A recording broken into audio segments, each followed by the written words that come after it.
Le téléphone portable, smartphone et tous les autres appareils électroniques nous sont très utiles au quotidien. Risque de courbature, de fatigue générale, d'insomnie, de faiblesse sexuelle, de surdité ou de cécité, des AVC, les charges électromagnétiques des téléphones portables, smartphones ou tout autre appareil électronique sont très dangereuses pour la santé et peuvent vous conduire à la mort. Utilisez désormais les autocollants anti-radiation GIA pour protéger et préserver votre vie.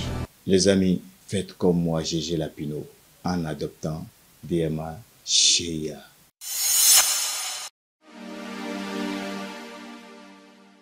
Amis internautes de Guéri TV Monde et lecteurs de Matin Libre, bonjour. Bienvenue dans la revue des titres de votre quotidien en sa parution de ce vendredi 4 octobre 2024. Rencontre CEDEAO parti politique, simple formalisme, s'exclame le journal. Seuls les Béninois vont résoudre les problèmes béninois. Comme il est de coutume qu'à la veille de chaque élection, une délégation de la communauté économique des États d'Afrique de l'Ouest, CEDEAO, rencontre les partis politiques de la mouvance présidentielle comme de l'opposition afin de recueillir les observations pour un processus apaisé. Si d'habitude, du côté des partis de la mouvance, il n'y a presque pas de grief, ce n'est pas le cas dans le cas d'en face. Souvent, l'opposition énumère une kyrielle de conditions à satisfaire par le chef de l'État et les partis qui le soutiennent pour un scrutin inclusif. Actuellement au Bénin, la pomme de discorde reste le code électoral. L'opposition a partagé ses inquiétudes avec la délégation de la CEDEAO mercredi 18 septembre 2024 sur le code électoral qu'elle juge exclusif. Ce texte qui durcit les conditions de participation aux scrutins municipaux, législatifs et présidentiels fait d'ailleurs l'objet d'une plainte déposée par 5 juristes béninois auprès de la Commission africaine des droits de l'homme et des peuples. Même s'il n'existe pas de code électoral qui requiert l'unanimité de tous, celui devant régir la présidentielle de 2026 bat tous les records de contestation. Pendant ce temps, participation à la Convention globale de l'Alliance progressiste au Chili, un coup de maître pour les démocrates. La Convention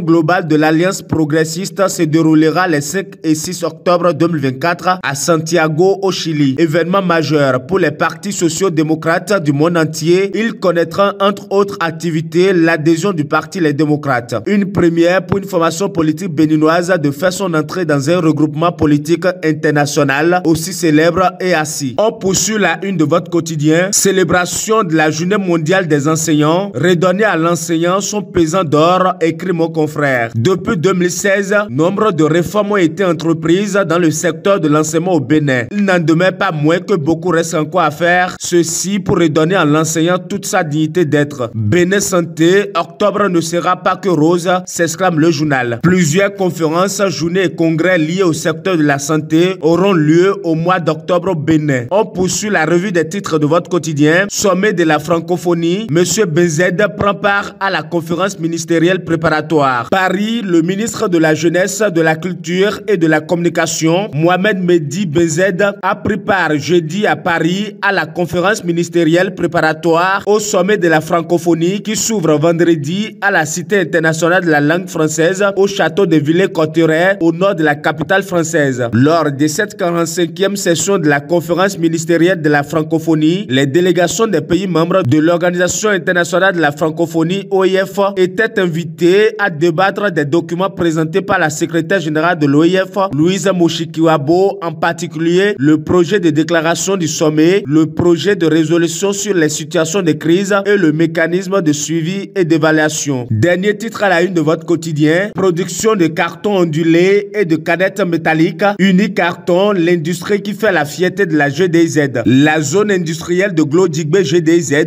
en devenant un hub industriel du Bénin et une marque déposée dans la sous-région, c'est grâce aux industries et usines qui font sa fierté. Unicarton prend une place incontournable dans ce success story. Et c'est ainsi que se referme la revue des titres de votre quotidien en sa parution de ce vendredi 4 octobre 2024. Merci de nous avoir suivis. À bientôt.